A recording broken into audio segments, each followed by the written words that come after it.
Bonjour Gianlucas, merci d'être venu aujourd'hui un dimanche matin en direct d'Italie. Comment vas-tu?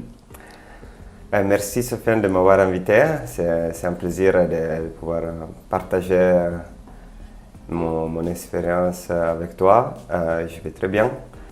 Alors, est-ce que tu peux nous parler un petit peu de ta perte de cheveux? À quel âge est-ce que tu as perdu tes cheveux exactement? Initialement, je pense d'avoir commencé à perdre mes cheveux vers 23 ans, mais j'ai réussi à rattraper petit à petit. Et ensuite, vers mes 28 ans, j'ai commencé à me raser une fois par semaine. Et c'était un changement de look que j'aimais bien. Mais petit à petit, j'ai commencé à avoir des zones moins remplies de cheveux. Et donc, je me suis posé la question de qu'est-ce que je pouvais faire pour améliorer, faire une implantation capillaire, me soigner différemment dans d'autres méthodes qui existent aujourd'hui, prendre des médicaments, prendre des vitamines. Et ça faisait longtemps que j'avais entendu parler de la dermopigmentation. Et un jour, par hasard, je suis tombé sur ton site internet et j'ai pris courage de t'appeler et de me renseigner. Donc en discutant au préalable, on avait tracé la ligne ensemble. Oui. Et au final, tu avais validé le choix de la ligne qui te semblait le plus naturel. Et déjà, dès la première séance, tu as vu un changement, effectivement. Est-ce que après une séance, je me souviens plus très bien, est-ce qu'on avait changé la forme de la ligne? Est-ce que tu peux nous parler un petit peu de la première, la deuxième, la troisième séance? Est-ce que c'était un changement radical ou quelque chose de plutôt crescendo? Alors, je pense que au début, on avait choisi de faire quelque chose d'extrêmement naturel. Ensuite, oui, c'est vrai que la première séance, c'est assez remarquant parce qu'on crée la ligne, on commence à remplir tout. Et on voit déjà la pigmentation qui change. Ensuite, je trouve que la deuxième séance, c'est la séance la fondamentale. Parce que là, c'était aussi la séance la plus longue. Ça a duré presque 2 heures. Et c'est là qu'on voit c'est le corps du travail. Après la troisième séance, c'était quelque chose pour redéfinir les détails.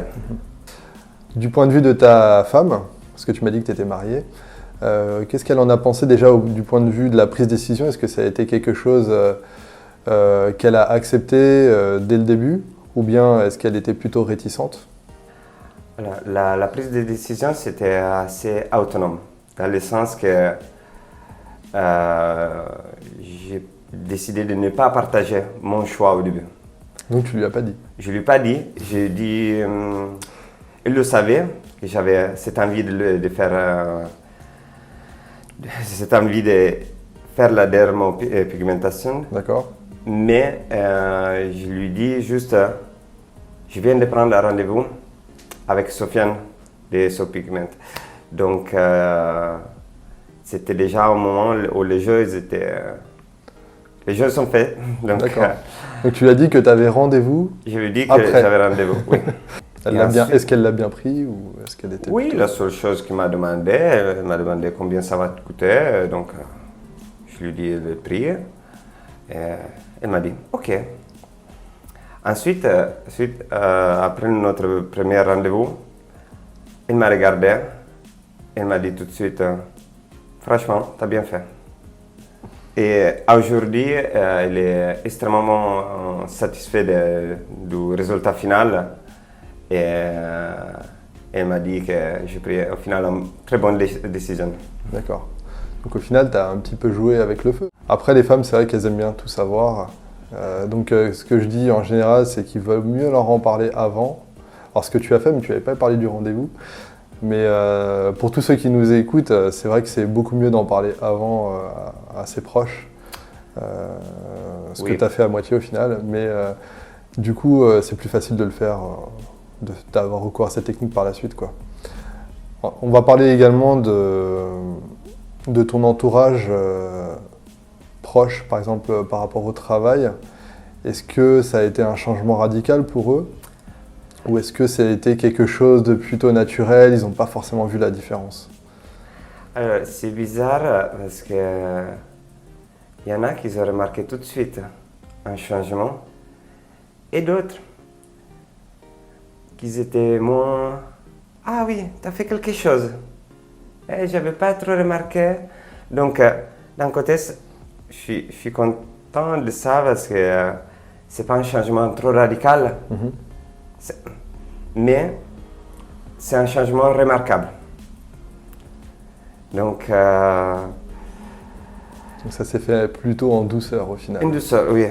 Et ensuite, c'est vrai, par rapport aussi à mon entourage, récemment, la dernière fois, quand je suis rentré en Italie et j'ai vu mes potes, et ça faisait une dizaine de mois qu'on ne s'était pas vus, ils avaient remarqué quelque chose. Et c'est moi qui ils m'ont demandé tout de suite, mais est-ce que tu as fait une implantation capillaire? Et j'ai dit, ben non.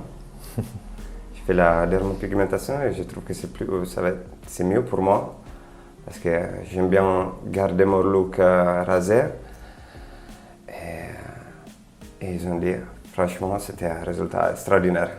D'accord. Et aujourd'hui, je suis tellement satisfait du résultat que quand je rencontre des amis qui ont eu mon même problème, je lui parle de mon expérience. Parce que c'est vrai que parfois, on a du mal à en parler et accepter ces situations ou trouver des gens qui nous poussent à des expériences différentes. Parce que c'est vrai que aujourd'hui, si on a des problèmes de perte de cheveux, on pense tout de suite à faire une implantation capillaire. Et pour certaines personnes, ça peut marcher, pour d'autres, non. Ça dépend de ton visage, ça dépend quel look tu as envie d'adopter dans le présent et dans le futur aussi. Justement, en parlant de greffe capillaire, est-ce que tes séances de micropigmentation capillaire étaient douloureuses ou est-ce que sur une échelle de 1 à 10, tu peux nous donner une note Alors pour moi, c'était pas du tout douloureux aussi parce que je suis habitué à me faire tatouer. Et donc je trouve que pour une personne comme moi qui aime les tatous, la douleur, ça fait partie du jeu. D'accord. Donc, oui, c'est vrai, dans certaines parties, ça peut être un peu plus douloureux, mais ce n'est pas une douleur trop forte. C'est une douleur qui est supportable. Supportable. Et au final, si on pense, il faut penser au résultat final. Et toi qui as l'habitude du tatouage, est-ce que la sensation est la même ou est-ce que c'est un petit peu différent?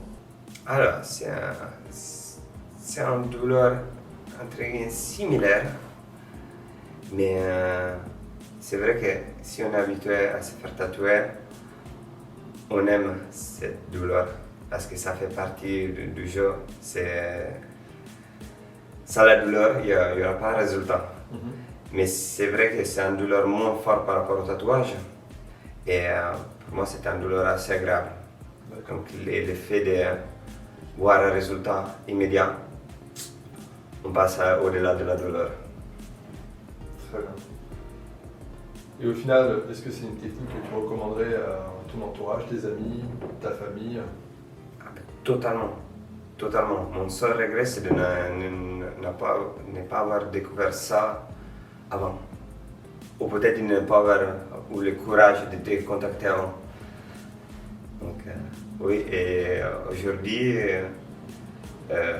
si j'ai l'occasion de parler avec des proches, des amis qui ont, ou même des inconnus qui ont les mêmes problèmes que moi, je partagerai mon expérience et je lui dirai de venir ici.